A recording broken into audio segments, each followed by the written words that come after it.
Hello everyone, welcome back to my YouTube channel. So today we will be going to discuss another Salesforce topic like Omnistudio Dataraptor.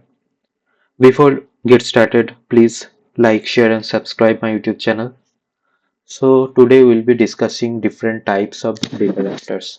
So earlier the name was Dataraptor. Now those are known as data mappers, Salesforce data mappers, Omnistudio data mapper. So on like I am on the Omnistudio Dataraptor UI page, and on clicking on the new button, I can create a brand new Dataraptor. So today we'll be discussing different types of Dataraptor. Those are available. So there are mainly four types of Dataraptor like extract, turbo extract, load, and transform. So basically, Dataraptor is a Salesforce tool from which utilizing that tool we can extract, like we can retrieve Salesforce records, and we can, using the load, we can save those records back into the Salesforce, and using transform we can rename nodes and reformatting the input structure.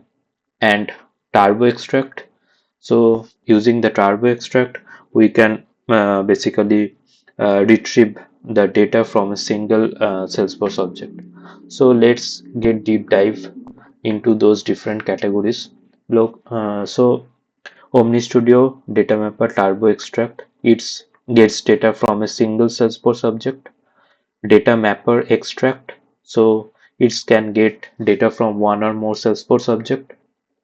Dataraptor Load, load basically updating Salesforce record, creating Salesforce records, migrating CSV data into Salesforce record.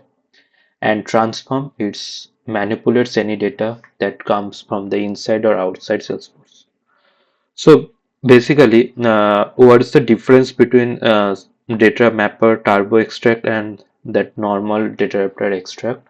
So there are certain advantages of using turbo extract, where we know there are simple configurations are available, like it has two advantages over standard OmniStudio data mapper extract. So based on simple configuration and better runtime, better performance and runtime.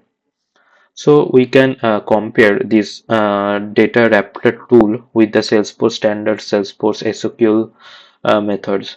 So there are various different advantages and limitations as well for Dataraptor over SQL. And if we see that Dataraptor extract, as I was telling earlier, like extracting data from a single object and also from the different related objects, we can retrieve the data. And finally, load, using load to modify the input data. You define formulas, transform values, change the output data type. To specify the resulting data is written to the Salesforce object. You map the fields from the output JSON to fields in the Salesforce object. So we'll be see in hands-on how the things are happen. So I'm just, for this session is just about discussing different type of data after those are available. And the final data raptor type is data raptor transform.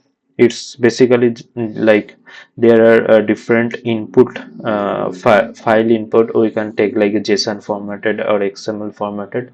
So to convert a JSON into XML output and vice versa, and restructure input data and rename fields.